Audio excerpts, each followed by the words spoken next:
ଫଳାକୁ ଭିନ୍ନ ଭିନ୍ନ ବର୍ଣ୍ଣରେ କିପରି ବ୍ୟବହାର କରାଯାଇଥାଏ ତାହାକୁ ମଧ୍ୟ ବିଭିନ୍ନ ଭିଡିଓ ସାହାଯ୍ୟରେ ଜାଣିଥିଲେ। ଏଥର ଏହି ଭିଡିଓଟିରେ ଆମେ ଫଳା କ'ଣ ଜାଣିବା। ତେବେ ଚାଲ ଆମ ଚାଟଶାଳୀ।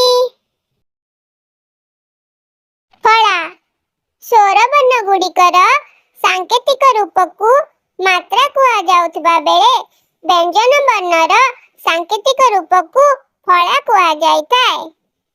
ଏଥର ଆସ ସାଙ୍ଗମାନେ ଭିନ୍ନ ଭିନ୍ନ ବର୍ଣ୍ଣର ଫଳାର ନାମ, ତାର ସାଙ୍କେତିକ ରୂପ ଓ ବ୍ୟବହାର ବିଷୟରେ ଜାଣିବା। ବର୍ଣ୍ଣ ନ, ଫଳାର ନାମ ନ ଫଳା। ସାଙ୍କେତିକ ରୂପ ଏହିପରି ଭାବରେ ଲେଖାଯାଇଥାଏ ଯାହାକୁ ବର୍ଣ୍ଣର ତଳ ଭାଗରେ ଦିଆଯାଇଥାଏ। ବ୍ୟବହାର ହ ଯୁକ୍ତ ନ, ନ ଶବ୍ଦ ଗଢ଼ିଲେ ଚିହ୍ନ। ବର୍ଣ୍ଣର ନାମ ମ, ଫଳାର ନାମ ମ ଫଳା।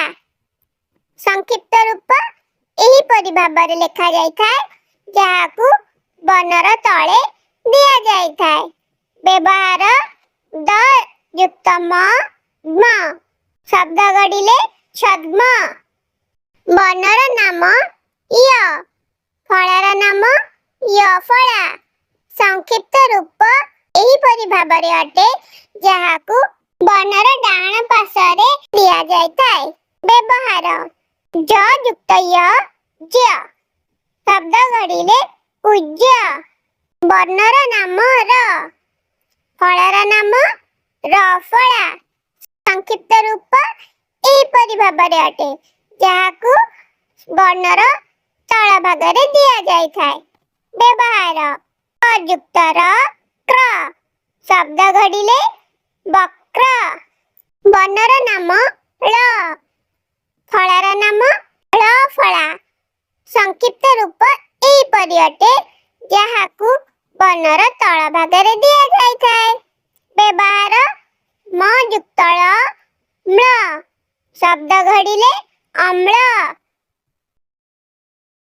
ବର୍ଣ୍ଣ ବର୍ଣ୍ଣର ନାମ ଲ, ଫଳାର ନାମ ଲ ଫଳା।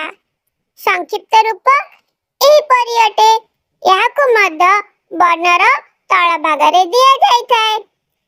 ବ୍ୟବହାର ହ ଯୁକ୍ତ ଲ, ଲ ଶବ୍ଦ ଗଢ଼ିଲେ ପ୍ରହ୍ଲାଦ।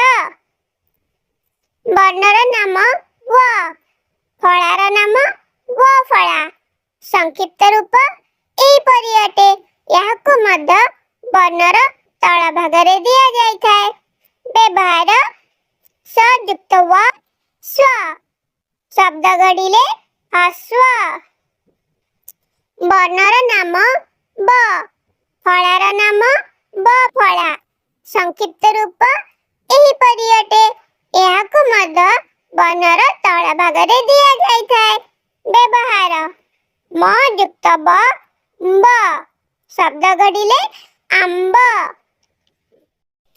ସାଙ୍ଗମାନେ ଫଳା କ'ଣ ଆମେ ଏହି ଭିଡିଓରେ ଜାଣିଲେ।